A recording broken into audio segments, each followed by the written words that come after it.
With Nintendo having finally revealed a new trailer for The Legend of Zelda Breath of the Wild since E3, which was the Life in the Ruins trailer that was premiered at the Game Awards pre-show yesterday, this finally leaves us fans with new info, something to hold us over until its long-awaited release. And with this little over a minute long trailer, there are tons of secrets and references littered throughout it, so let's whip out our lens of truth and take a closer look at this trailer. Alright, so the trailer starts off with a scene of the Sheikah Eye symbol dropping a tear onto the ground. The tear then splashes, causing trees and mountains to grow around it. This could be a metaphor of how the Sheikahs are the protectors of Hyrule, being the ones that watch over its land. Or something else entirely. Since it's worth noting that the trees look odd, as in they are on fire. I can't tell if it's just the art style or if it's actually on fire. But if that's the case, it could be a metaphor of how the Sheikah couldn't save Hyrule from ruin, and that's a tear of sorrow. Or that the Sheikah are the ones who could have helped cause this destruction. Either way, let's move on and stop analyzing a 2-second clip. It then pans to an actual scene of trees, with the next shot showing leaves in different colors. Which can mean that Breath of the Wild has a change in seasons, and I personally would love to play throughout that, especially with how gorgeous the game looks already. The trailer then shows us a scene of people, I want to say. These drawings remind me of hieroglyphs, and could very well be by the Sheikah who are telling us the story. Anyways, these people are pictured to be working and helping their land grow. Looks like a time of prosperity. Sadly, this is all gone within the next scene, where it shows the same great bridge we've seen before with a person walking on it. This must be one of the survivors after the big war, before causing everything to go in ruin. We can even see a deactivated guardian far off in the shot, with the person holding a weapon, being caution of what's in the wild. And this makes more sense with the scene of more people fighting off enemies. So clearly Link is not the only one dealing with this.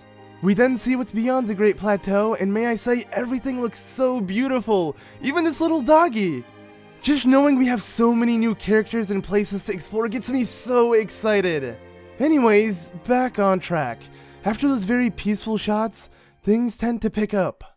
The next scene shows Link on some sort of high platform, and I'm sure tons of you noticed this at first glance, and that is the Master Sword. Yes, Link is wielding the Master Sword, but how and why? From what we know, the Master Sword is all rusted. Well, let's not jump the gun yet. We then see a bird-man creature thing jump up in front of Link. And it's worth noting that this bird-man creature thing whatever has a blue scarf that is very similar to the garb Link wears. This could be someone who is helping Link or who has tried to help him before. As we see it fly up into a giant aircraft.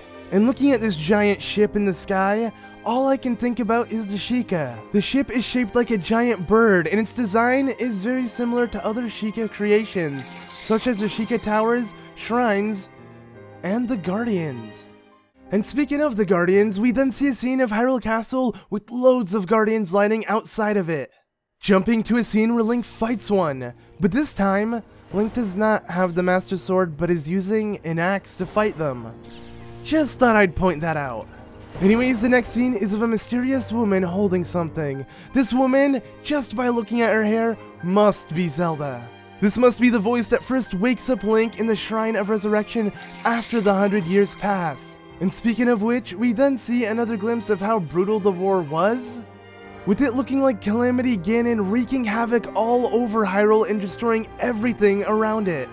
And if you pay close attention, you'll notice that this ruined Hyrule Castle town is very similar to the one in Twilight Princess, with very similar flags, even with the fountain in the center. And speaking of references, we then see Link glowing with particles all around him. This scene doesn't explain much, but it's very similar to a scene we see in Ocarina of Time right before Link fights Ganondorf in the final battle. Also worth noting that Link doesn't have the Master Sword in this scene, but right after has it when he bows down to this mysterious woman we know as Zelda. Which then concludes the trailer. Now, notice when Link didn't have the Master Sword, he had the Sheikah Slate on him, but when he did have the Master Sword, he didn't? What if all of those shots with Link with the Master Sword was taken in the past, before and during the war? And now that Link has reawakened, the Master Sword is no longer with him, and is in the rusted state we know it as. This could make tons of sense, as every scene we see Link with the Master Sword, we don't see Hyrule in ruin. Maybe even this mysterious woman we know as Zelda is no longer here 100 years in the future, and all Link has is that disembodied voice to follow.